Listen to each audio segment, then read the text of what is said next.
আরেকটা ছোট্ট তাসবিহ আছে, এটা 100 বার নিয়মিত পড়েন। সুবহানাল্লাহি ওয়া বিহামদিহি, সুবহানাল্লাহি ওয়া বিহামদিহি, সুবহানাল্লাহি ওয়া বিহামদিহি। এটা 100 বার, এতটুকু বাস। সুবহানাল্লাহি ওয়া বিহামদিহি, সুবহানাল্লাহি ওয়া বিহামদিহি। বুখারীর 6405 নম্বর হাদিস। নবীজি বলেন, কেউ যদি সুবহানাল্লাহি ওয়া বিহামদিহি এই জিকিরটা নিয়মিত 100 বার করে, তার সমুদ্রের ফেনা পরিমাণ গুনাহ হলেও ক্ষমা করে দেওয়া হবে। করব তো আমলটা ইনশাআল্লাহ। আল্লাহ আমাদেরকে আমল করার তৌফিক দান করেন। এবার বলেন, ঘুমের সময় 33 বার সুবহানাল্লাহ, 33 বার আলহামদুলিল্লাহ, 34 বার আল্লাহু আকবার। হ্যাঁ, এটা ঘুমের সময়। নামাজের পরে 33 33 33 99, আর শেষে লা ইলাহা ইল্লাল্লাহু ওয়াহদাহু লা শারীকা লাহু। এটা আর ঘুমের আগে ফাতেমা রাদিয়াল্লাহু তাআলা আনহাকে নবীজি শিখিয়ে দিয়েছে, ফাতেমা ইদা আখাসতি মাদজাকি, তুমি যখন বিছানায় যাইবা তখনই আমলটা করবা। 33 বার সুবহানাল্লাহ পড়বা, 33 বার আলহামদুলিল্লাহ, আর 34 বার আল্লাহু আকবার পড়বা। গুনাহ মাফের এই 11টি কারণ আপনাদের সামনে বললাম। এই কারণগুলো আমরা মাথায় রেখে আমরা এইভাবে আল্লাহর কাছ থেকে গুনাহ মাফ নেওয়ার চেষ্টা করব। বলেন ইনশাআল্লাহ। সংক্ষেপে 8টা কথা বলি, মন দিয়ে শুনেন।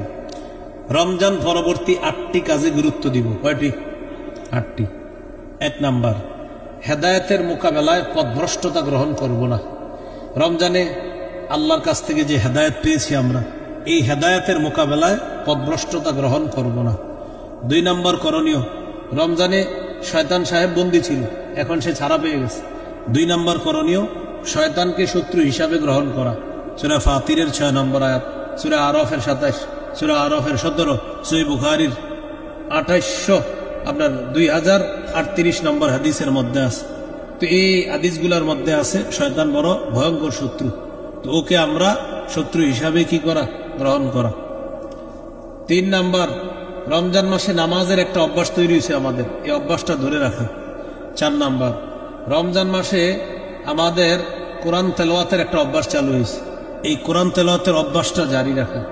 5 নাম্বার, রমজান মাসে জিকির করার একটা অভ্যাস চালু হয়েছে আমাদের। দেখবেন রমজানে এমন একটা অবস্থা হয়েছে আমাদের যে আপনি এমনি বসে রয়েছেন, তাও মুখ দিয়ে বের হয় আল্লাহ আল্লাহ সুবহানাল্লাহ আলহামদুলিল্লাহ, এরকম হয়। বসে রয়েছেন আল্লাহ আল্লাহ সুবহানাল্লাহ আলহামদুলিল্লাহ। শাওয়াল মাসের 6টা রোজা রাখা, শাওয়াল মাসের 6টা রোজা রাখা। হাদিসে আসছে, মান সামা রমাদান সুম্মা আতবাহু সিত্তাম মিন শাওয়াল কানা কা সিয়ামিদ দাহরি। কেউ যদি রমজানের রোজা রাখার পর শাওয়ালের 6টা রোজা রাখে, সে কেমন যেন সারা বছর রোজা রাখলো। 8 নাম্বার, যে ভালো আমলগুলো করছি রমজানে এগুলা নষ্ট না করা। এই 8টা করণীয় সূরা মুহাম্মদের 33 নম্বর আয়াতে আছে, লা তুবতিলু আমালাকুম, তোমরা তোমাদের আমলগুলা নষ্ট করো না। আমল নষ্ট হয় যেসব কারণে, এর মধ্যে অন্যতম একটা কারণ শিরিক করা। সূরা জুমারের 65 নম্বর আয়াতে আছে, লাইন আশরাকতা লা ইয়াহবাতান্না আমালুকা, যদি তুমি শিরিক করো অবশ্যই অবশ্যই তোমার আমল বরবাদ হয়ে যাবে, তোমার আমল নষ্ট হয়ে যাবে।